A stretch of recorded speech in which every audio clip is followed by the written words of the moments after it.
আসসালামু আলাইকুম। কেমন আছেন সবাই? আশা করি আল্লাহর রহমতে আপনারা সবাই অনেক বেশি ভালো আছেন। আজকের পর্বে আমরা অ্যাডোবি ইলাস্ট্রেটরের টাইপ টুল নিয়ে একটু আলোচনা করব। আসলে আমাদের যে কোনো ডিজাইনের ক্ষেত্রে, যে কোনো প্রিন্ট ম্যাটেরিয়ালের ক্ষেত্রে টাইপ টুল অনেক গুরুত্বপূর্ণ একটা বিষয়। সেই ক্ষেত্রে আমরা যদি টাইপ টুলের বেশ কয়েকটা সাবসেকশন সম্পর্কে আমাদের ধারণা থাকে, তাহলে আমরা খুব সহজেই লেখালেখির যে বিষয়গুলো, লেখালেখির ক্ষেত্রে যে ডিজাইনগুলো, সেই ডিজাইনগুলো আমরা খুব সহজেই করে নিতে পারি। তো চলুন আমরা আমাদের কাজ শুরু করে দেই। আমরা এখানে টাইপ টুলটা প্রথমে সিলেক্ট করে নিয়ে আমাদের আর্টবোর্ডে একটা ক্লিক করব। আর্টবোর্ডে ক্লিক করার পর দেখুন আমাদের লরিয়ামিং সাম লেখাটা চলে আসছে। তো এটাকে আমরা ধরে শিফট প্রেস করে ধরে বড় ছোট করে নিতে পারি। এটা হচ্ছে টাইপ টুলের একটা অংশ। আবার টাইপ টুলে সিলেক্ট করে আপনি জাস্ট আপনার মাউসের লেফট ক্লিক করে ড্র্যাগ করে বক্স করে নিলেন। তারপর দেখুন প্যারাগ্রাফ স্টাইলে আপনার লেখাগুলা খুব সুন্দরভাবে সেট হয়ে গেল। এই ক্ষেত্রে আপনি খেয়াল করুন, আপনি যখন জাস্ট একটা ক্লিক করতেছেন টাইপ টুল থেকে, তখন জাস্ট একটা লাইন তৈরি হচ্ছে। আর যখন আপনি ড্র্যাগ করে করতেছেন, বক্স বানাইতেছেন, সেই বক্স অনুসারে একটা প্যারাগ্রাফ তৈরি হয়ে যাচ্ছে, বা একটা প্যারাগ্রাফ সেট আপ করার জন্য আপনাদের টাইপ টুলটা সেট হয়ে যাচ্ছে।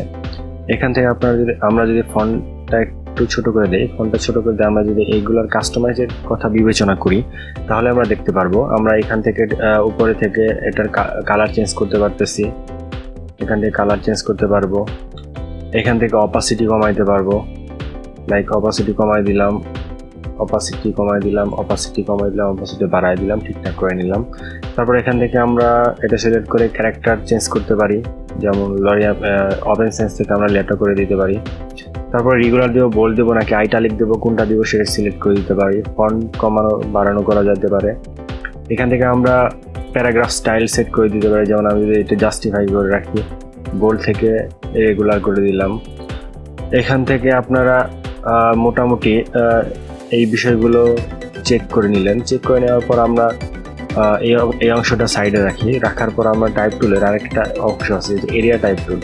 তো এরিয়া টাইপ টুলটা কীভাবে কাজ করে? আমরা টাইপ টুল যেমন সরাসরি আর্টবোর্ডে এসে ক্লিক করার পর কাজ করতে পেরেছি, এই টুলটা কিন্তু সেভাবে কাজ করবে না। এরিয়া মানে হচ্ছে আমাদের প্রথমে একটা এরিয়া সিলেক্ট করে নিতে হবে, আমরা সেটার উপর কাজ করব। লাইক আমরা এখান থেকে একটা রেক্ট্যাঙ্গেল টুল সিলেক্ট করে নিলাম, দেন একটা রাউন্ডেড রেক্ট্যাঙ্গেল টুল নিলাম। তো আমরা টাইপ টুল থেকে আমরা এরিয়া টাইপ টুলটা সিলেক্ট করে নিয়ে জাস্ট এটার মাঝখানে একটা ক্লিক করলাম। হলো না তো, তাহলে কি সমস্যা? কারণ হচ্ছে যখনই আমরা এরিয়া টাইপ টুলটা ব্যবহার করবো, মনে রাখবেন আমরা জাস্ট উপরে একদম কর্নারে যখনই আমাদের কার্সরটা টেনে নেওয়ার পর পাত লেখাটা আসবে, দেখুন পাত লেখাটা শো করতেছে, তখন আমরা ক্লিক করে দেব। দেখবেন পুরা আপনাদের এরিয়াটা একদম প্যারাগ্রাফ দ্বারা ভরে যাবে। দেন আমরা মাঝখানে ক্লিক করব, হবে না, আমরা একদম উপরে যাব, যখনই আমাদের পাত লেখাটা আসবে তখনই আমরা ক্লিক করে দেব। দেখতে পাচ্ছেন আমাদের পাত লেখা যখনই আসে তখন ক্লিক করার পর আমাদের একদম প্যারাগ্রাফটা সেট হয়ে যায় আমাদের এরিয়ার সাথে। তো এটাই হচ্ছে মূলত এরিয়া টাইপ টুলের কাজ। তারপর আমরা একটা অপশন দেখব, সেটা হচ্ছে টাইপ অন এ পাথ টুল। একটা পাথের উপর কিভাবে টাইপ টুলটা ব্যবহার করতে হয়। আমরা একটা পাথ ক্রিয়েট করে নিই। আমরা প্রথমে পেন টুলটা দিয়ে একটা পাথ ক্রিয়েট করি। তো এটা ধরেন আমাদের একটা পাথ। এখান থেকে আমরা আমাদের ফিল কালারটা অফ করে দেব, fill colour off, stroke colour off. Then আমাদের এটা পাথে কনভার্ট হয়ে গেল। এখান থেকে আমরা এই টুলটা নিলাম, টাইপ অন এ পাথ টুল। তার মানে একটা পাথের উপর টাইপ টুলটা ব্যবহার করব। এটা সিলেক্ট করার পর জাস্ট পাথ লেখাটা আসার পর ক্লিক করে দিলাম। কত সুন্দরভাবে আমাদের টাইপ টুলের টাইপ অন এ পাথ টুলটা কাজ করে যাচ্ছে। দেন এই টুলের কাজটা আমরা মোটামুটি শিখে গেলাম। তারপরে আমরা চলে যাই ভার্টিক্যাল টাইপ টুল।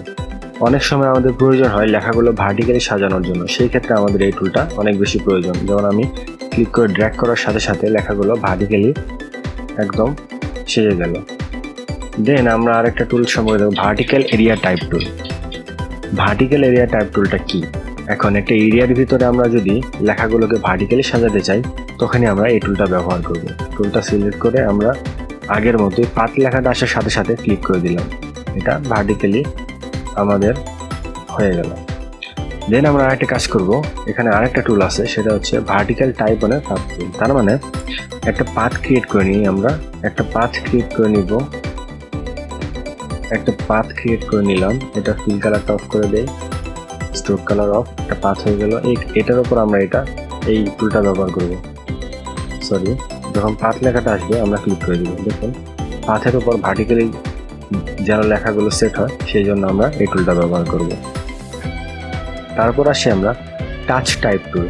টাচ টাইপ টুলটা কি, এটা দেখানোর জন্য আমি এখান থেকে পূর্বের প্যারাগ্রাফটা নিয়ে আসলাম, একটু ফন্ট সাইজগুলো কমায় দেই,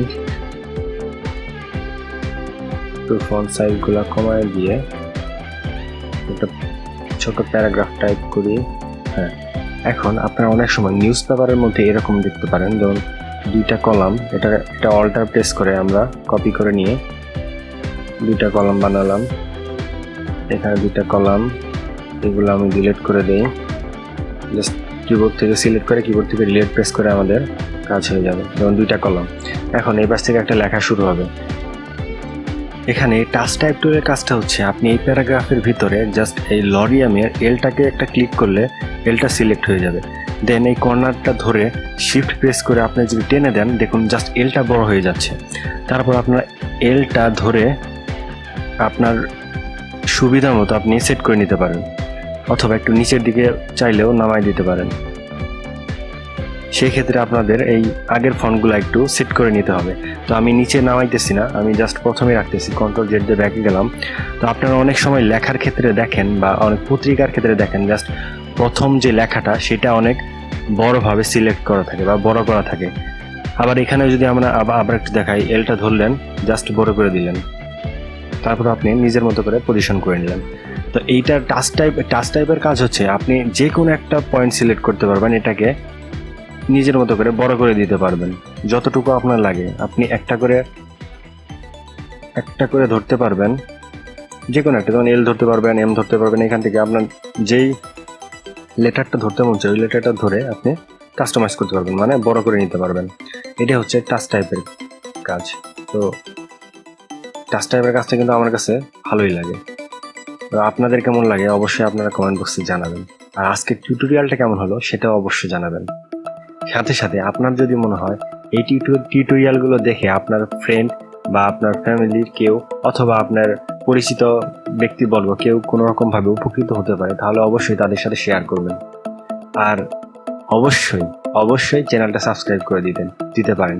আপনাদের সাবস্ক্রিপশন, আপনাদের লাইক, আপনাদের কমেন্ট আমাদের অনেক বেশি অনুপ্রেরণা যোগায়। তাহলে আজকের মতো এই পর্যন্তই। সবাই অনেক বেশি ভালো থাকবেন।